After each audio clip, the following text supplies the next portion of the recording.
This is Internet Marketing.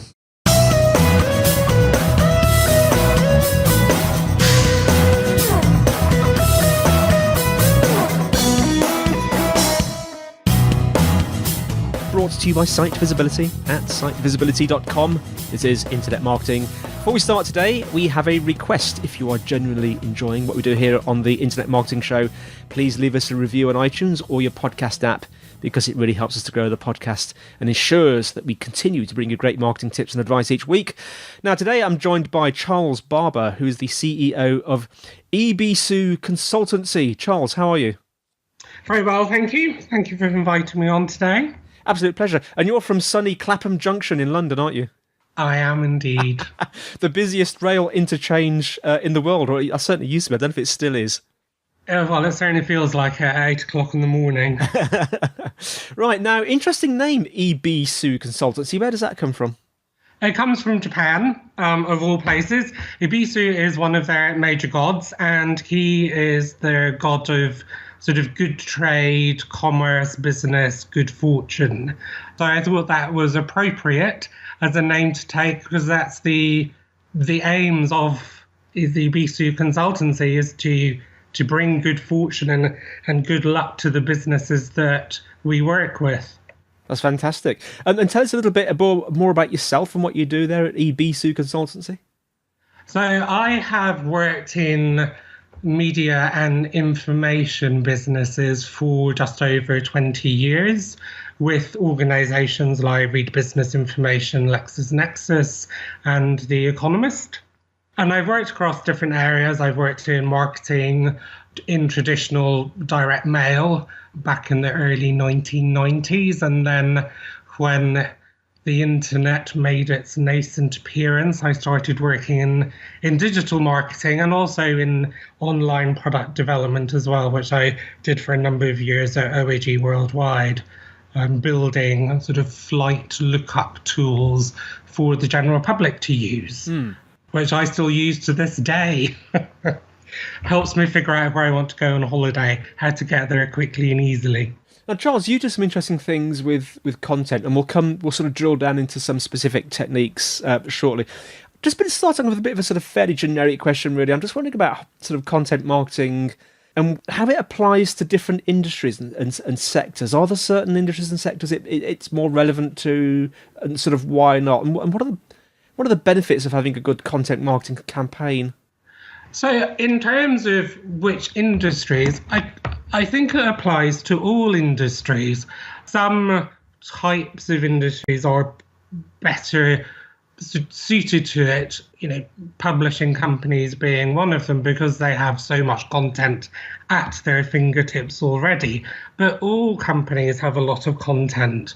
And what I'm finding through the work we do with Ebisu is that they're just not aware of what they have at their fingertips. And we help them identify the content that they have and how things can be used. And one of the biggest assets every company has is the people who work in it and the knowledge that they themselves have. And it's our goal to tease that out of them and present it to their target markets succinctly and in an interesting way, so that it engages with them and keeps them interested in your company. Now, I know that you're a big sort of advocate of being sort of efficient and sensible in your marketing approach, Charles. Do you see a lot of like sort of bad practices and inefficiency in sort of marketing approaches across the board? Yes, sadly so. And very often it comes down to jumping on the bandwagon. So when all these new social media platforms started appearing, when content marketing first became a big buzzword, it's not particularly new. Content marketing's been around for a long time. People sort of start implementing and are very tactical in their approach. So they suddenly spawn Twitter accounts left, right, and centre without any real idea as to what's the business benefit of having them. So social media isn't expensive financially to implement and to maintain.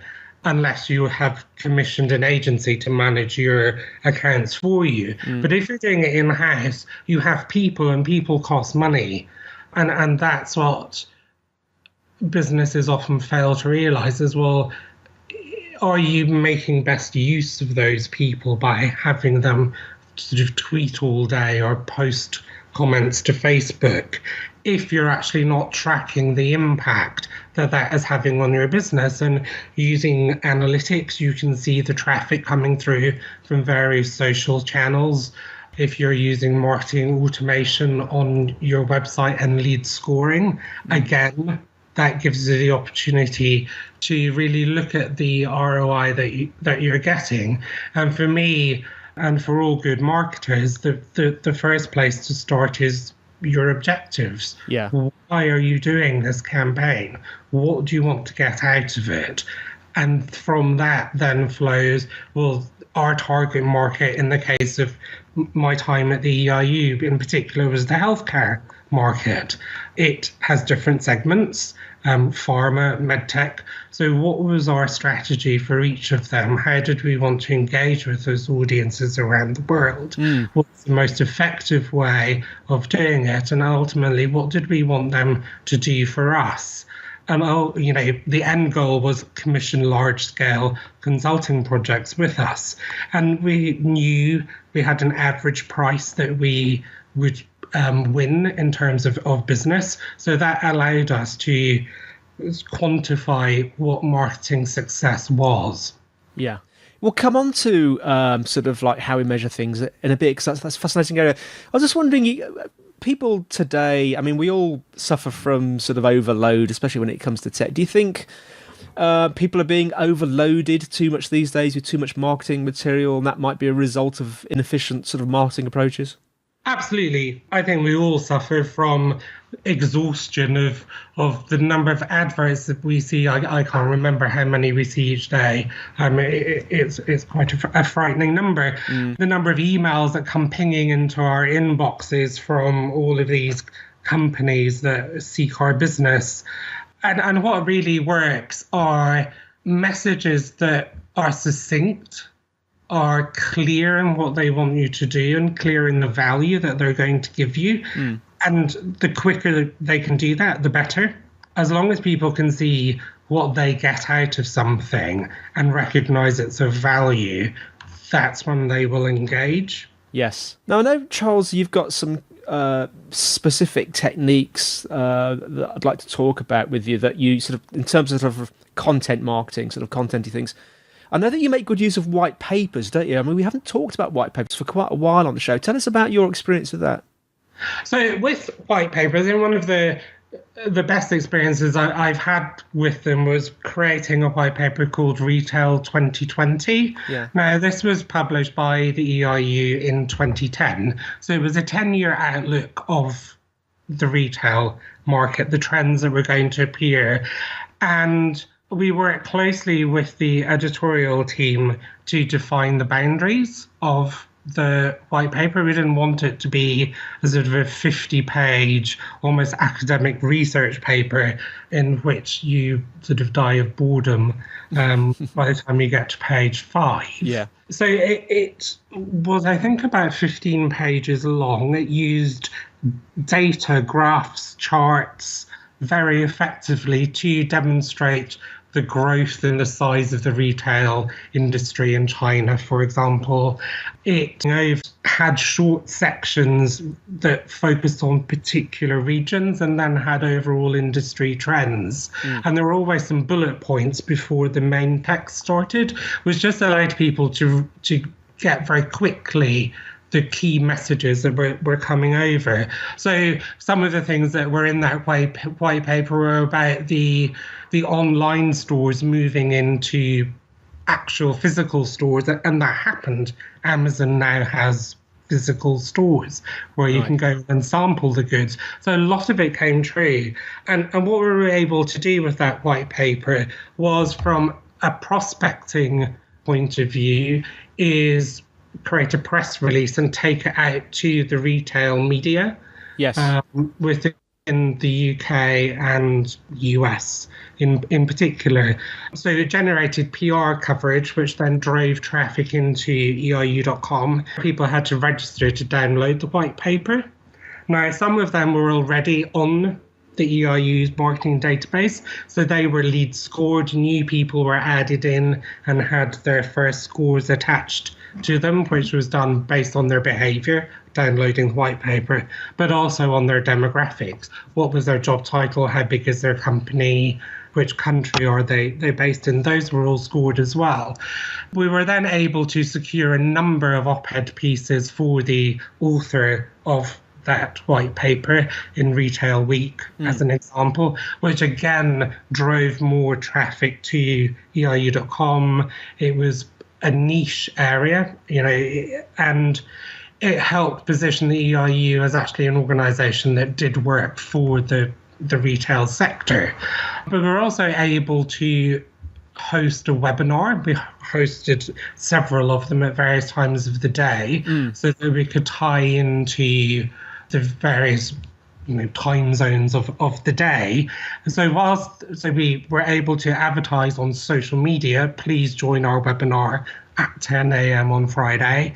We were able to email out to the existing database who were interested in retail that it was taking place. So there's so much engagement taking place, both with the sector as a whole and then more specifically with the prospects already on the EIU's marketing database. And as the webinar was taking place, we were able to post on Twitter, somebody's just asked this question, the answer was, yes, Sub-Saharan Africa is going to be a big growth area in about 10 years' time. So there was so much that we could do with a single white paper. The webinar was recorded. That was then posted on EIU.com. You had to register to watch it. So it is really being smart with the content that you have and absolutely eking out every opportunity that you can from it before moving on to the next one. We were able to hold an actual seminar in London, and we also did one in Shanghai, where we had senior people within the retail industry coming along. That allowed them to meet authors of the reports, which they don't often do, to ask questions of them beyond the content of the white paper, but also gave our sales team an opportunity to do one sales trip and meet 60 people rather than 60 individual sales trips. So from a financial point of view, for the EIU, that was incredibly effective. Now, that's really interesting because you alluded to reuse there. I'll come on to webinars and face-to-face seminars in a minute, but you alluded to reuse there. Do you think that reuse being sort of like, making transcripts and turning it into other forms, social media, etc., do you think that's a technique which is losing popularity these days? Or what are your views on this? In the events industry, they've been used to that for years and years, so it's not new. I think in other businesses, they don't realise that they have that content. Yeah. So again, using the EIU as an example, when I was there, so 2010 to 2014, we held a large one-day conference in China, alternating between Beijing and Shanghai. Now, the entire day was filmed and recorded.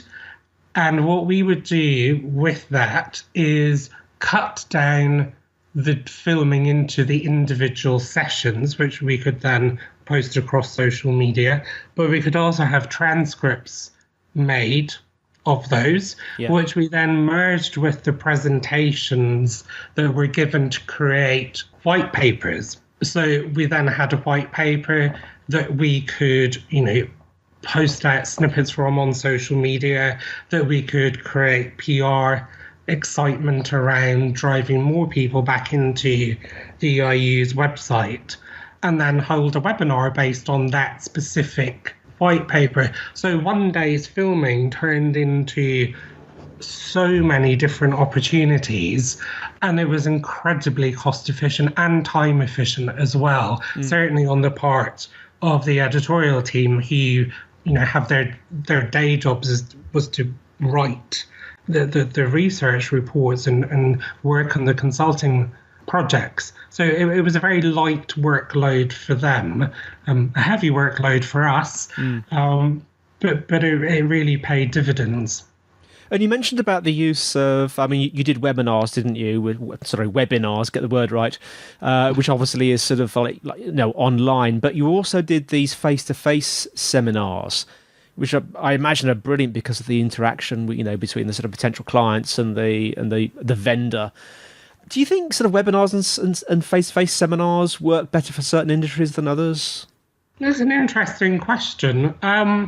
Having a think about it, my sort of immediate reaction to it is that in every business, all angles of commerce, it comes down to individual relationships. And it is people, yes, you buy, so when I worked at The Economist, you buy The Economist and it comes out every week, landing on your doorstep. But there are people behind it. There are journalists who write it. And The Economist used to do reader receptions where you could meet the editorial staff. And in fact, over the past couple of years, they've been doing the Future of Work as live events in Germany and London, where the editorial staff talk about, this is how the future of work is looking.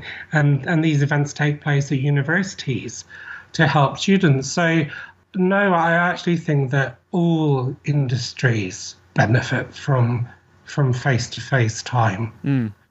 The ones I'd probably say that the more successful it will be is the higher the value of the sale. Yes. So the greater, the more money at stake, the more likely a personal relationship is important.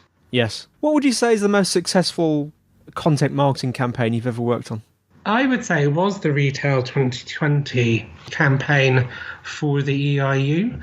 It far exceeded the number of downloads that any of the industry white papers had achieved before. It really helped position John Copestake, who's the chief retail analyst, as a major player in the retail industry. He then developed really strong relationships with all of the retail journalists within the UK and abroad, and was invited to speak at retail events around the world off of the back of that. And the retail consultancy business within the EIU has grown enormously since then. And a couple of years ago, they acquired a consumer insights business called Canback. So that report was, I think, a really good example of how content marketing can be efficient and incredibly impactful. I just wanted to sort of end up and talk about measuring results, Charles, because you mentioned it earlier, and it is an important area. How do we measure the results? And I'm also curious about sort of how we set goals too with these campaigns. Yeah, so that's very much the important part, is at the beginning, is figuring out, okay, once you've decided your objectives and what you want to achieve for the campaign as a whole, how do you then start to measure the individual tactics that you employ? And Google Analytics analytics software is really important, because you can see from which social media platforms you're getting most traffic, but also how do they convert by using systems like Pardot, Eloqua and Marketo. Again, you can see the scores that people are getting, the demographics, the behavior of these people.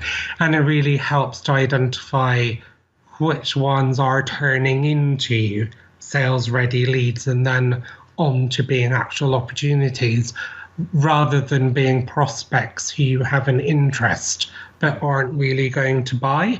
And that helps to define the type of content that is successful in the channels through which it is it has the most impact, and through which you find the best leads. So if you had one top sort of tip or takeaway for our audience today, Charles, what would it be? Don't underestimate the amount of content you have at your fingertips already, and make sure you can use it every which way you can imagine.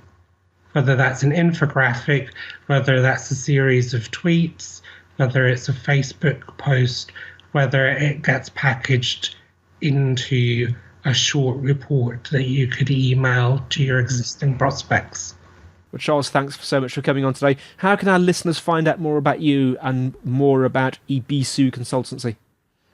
They can go to our website, which is ebisuconsultancy.co.uk, and my LinkedIn account is Charles Scott Barber. So that's how you can find about me, and I'm on Twitter too. And Ebisu, that's spelled Ebisu, isn't it? Yes, Ebisu. Fantastic. Well, thanks for listening, everyone. The show notes are in the usual place, sitevisibility.com/IMpodcast. If you want to send suggestions or questions, the email is podcast@sitevisibility.com, or you can tweet us at SiteVisibility. If you want to connect with me personally, I'm Dr. Pod, DoctorPod, on LinkedIn and Twitter. Don't forget the Site Visibility group on LinkedIn. And I think that's everything. So it's goodbye from me, Andy, and it's goodbye from Charles. Thank you very much, and have a good day, everyone. And we'll see you next time on Internet Marketing.